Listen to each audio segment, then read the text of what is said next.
names are really starting to pile up on the Preds injured reserve list. You know, you got UC Saros, Luke Cunnin, Ryan Ellis, Matt Duchene, and now the captain is out week to week. Where are you?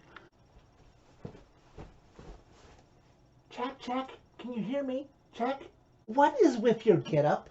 I'm applying to be player security for the Preds. The last thing we need is for someone like Philip Forsberg to be taken out and get this team really hurt in a lineup. And if that fails, well, I can be a private hitman and finally take care of one need a riot. Preds lose 3-2 in overtime to the Carolina Hurricanes inside PNC Arena in Raleigh, North Carolina. Yeah, this team had a 2-0 lead tonight.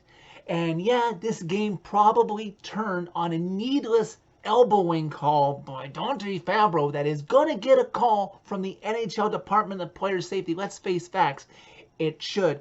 But in the overall grand scheme of things, with where this team needs to be, not achieving for the playoffs, but settling comfortably to get a good draft pick in the lottery and try to rebuild this team, that's a decent loss to take. And with that effort, I have a lot of respect for this team tonight.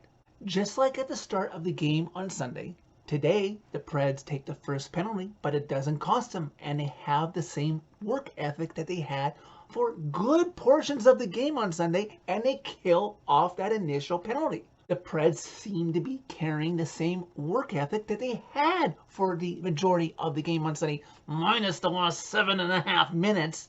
Neither team can convert on the man advantage that they both have time on, and the Hurricanes outshoot the Preds 15-7, and it's scoreless after the first. Early pressure in the second period, and the Preds are providing a good screen as Nick Cousins stands in front, and Matt Benning takes an innocent shot on the net, and it's in! 1-0 Preds, Matt Benning's first goal of the season. Preds are applying enough pressure in the second period that they have evened up and caught up with the Hurricanes in shots on goal. Even though the Preds haven't scored on the man advantages that they have had in this game to this point, I do like the setup that they have and the passing, and it's just a lot more fun to watch this team on the power play than it has in games past or seasons past. Like, Preds Nation, when was the last time before recent memory that you didn't want to decline a penalty? It's a nice feeling to have right now. Now you want to see this team go on a power play because you want to see Ellie Tovanen set up from his office and let go a howitzer on net. I kind of would like to see him pull that move just once, because then you don't want goalies to adjust.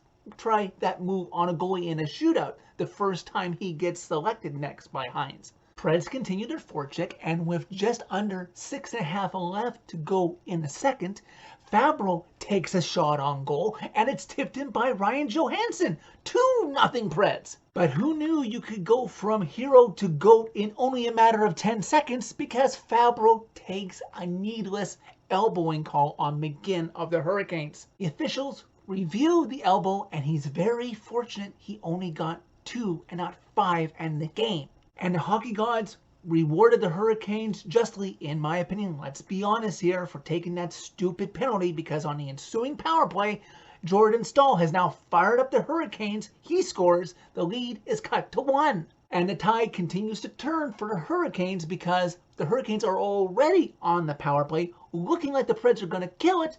But Olivier takes a double minor for high sticking, giving the Hurricanes a 5-on-3 with 13 seconds left to go in the initial penalty, and the Hurricanes make no mistake before that 5-on-3 runs out, and they tie the game at 2 on a goal by Sebastian Aho. I don't understand what Olivier was thinking on the play, because if you look at the replay, he took the high sticking penalty on this side of the ice, and the puck was on this side of the ice. All that hard work for nothing of building that lead, and it's a tie game at 2 after 2. Third period includes chances, really good chances for both teams, but the craziness seems to have settled down quite a bit after the latter half of the second period. Despite those great chances for both teams, neither team can execute, which means back-to-back extra time games for the Preds. In overtime, just under 4 minutes left to go in the extra frame. Arvidsson has a great chance all alone in front, and he backhands it, and it's inches, and it goes wide. A little bit later, Kalle Jarnkrok rings one off the post. Two great chances for the Preds, and you know what happens typically when one team has some great chances on one end, what's going to happen the other way. Ultimately, though, with under a minute left to go in overtime, Carolina would get a 2-on-1 on Rene, and Jordan Staal would score his second goal of the game, the winner. Carolina wins 3-2.